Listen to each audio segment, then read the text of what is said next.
My daughter's dad and I have been saving equally for her future, but my son's dad has been spending for himself. Now he expects me to split my daughter's savings with our son so he doesn't grow up poor. Posted by u/ximc. I have 2 kids, Alice, 12F, and Ben, 6M, with different dads. My ex, Alice's father, and I have a joint savings account where we've been depositing £10 per week each since I found out I was pregnant with her. After 13 years, at £20 a week between us, her account has £13,240 and is increasing by a little over £1,000 a year. When I found out I was pregnant with Ben, I created another savings account for him. Liam, his father, had a pre-existing savings account with a couple of £100 in it and thought he could build off that, so we have separate savings accounts for Ben. After 7 years, at £10 a week, the account I have for Ben has £3,610. If Liam were also contributing £10 a week, as Alice's dad is for her, Ben would have over £7,000. However, because Liam uses a separate account, I couldn't keep track in the same way as I could with Alice's account. Liam says the account for Ben that he controls only has a couple £100, so while our son should already have over £7,000 in savings, he has less than £4,000. It seems that not only has Liam consistently forgotten to put money in, but he's also withdrawn 2 amounts, one for half the cost of our son's school uniform and one for the cost of his football kit. The idea of these accounts is that the kids get them when they turn 18, untouched in the meantime, so they can use the funds to help with university, put money toward a car, use it for rent, or even buy something really impractical and expensive that they wouldn't otherwise be able to afford. I make a bit more than Liam, but not much. I could afford to mass deposit the missing money right now and tighten our belts next month, or I could double my contributions to Ben's account until the difference is made up, which would take about 7 years. Liam thinks I should add their total and then equally divide the amounts in both accounts between the kids or take what's missing from Alice's account.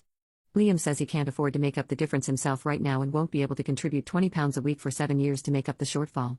We have shared savings, about £2,000 in an emergency fund, and a joint account for household expenses like food and bills. We could take money from the emergency fund, but that is meant for emergencies. It just doesn't seem fair that Alice has significantly more than Ben, but I'm unsure how to fix it without being unfair to her. Edit. Technically, Liam is my fiancé, not my husband, but we've been together for 7 years, lived together for as long, and are currently wedding planning. I make the most out of all the parents, followed by my fiancé, and then my ex, Alice's father. Taking money from Alice's account was never an option as far as I was concerned, but it's what Liam suggested. The wedding fund has about £2,000 in it. I thought it was less, but I just sat down and counted it all out. It's literally a jar of cash. I could put the wedding fund as it stands into Ben's account without having to touch the emergency savings. If I did that, Ben would be much closer to where he should be, and Liam would only have to double his contributions for a couple of years to make up the rest of the difference. Update 1 day later. I asked him again why he didn't have the money. He said he just didn't. I asked him to bring up his bank statement, payslip, or anything that could show how much money he had, bearing in mind he was last paid on the 28th, and today is the 30th, but he refused. I told him that if we were combining finances in any way, I should be able to see where his money is going. He responded that I wasn't showing him my financial information, so I pulled up my banking app to show him my own balance and transaction history. He then showed me his last statement, which his bank had emailed him today. We had a fight, and he's staying in a hotel tonight, which, it turns out, he can more than afford. He has nearly £60,000 in his personal current and savings accounts, presumably meant solely for himself. Essentially, after leading me to believe he had put aside £3,500 for our son, he admitted he had only allotted a few hundred. I had actually put aside the £3,500 to combine with his. Instead of admitting that he had nearly £60,000 at his disposal, he told me to take money from my daughter to give to our son. When I asked him what he thought he was doing, he replied that he didn't see the point of creating a savings account for our son to access when he turns 18, as our son is currently only 6. I explained the concept of saving up again, but he repeated that our son wouldn't need the money for years, so he didn't see the point of building it up for the past 7 years or for the next 11.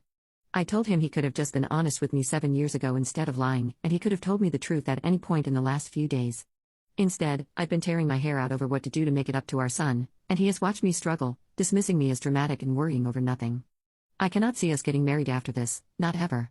It's not just the trust issue but also the fact that, knowing he had nearly £60,000 in savings, he decided it was okay to guilt-trip me into taking money meant for my daughter to fix his mistake. The wedding is 100% off. I don't see myself forgiving him anytime soon, but we have a son to think about. If nothing else, I'm going to have to figure out how to co-parent with him. Commenter. I just need to know about the look on this guy's face when he showed you his bank accounts.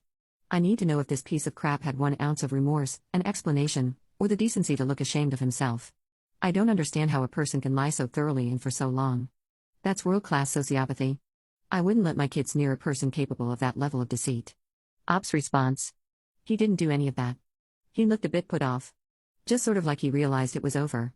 But then he tried to justify it, saying that our son was just going to piss it away once he was an adult.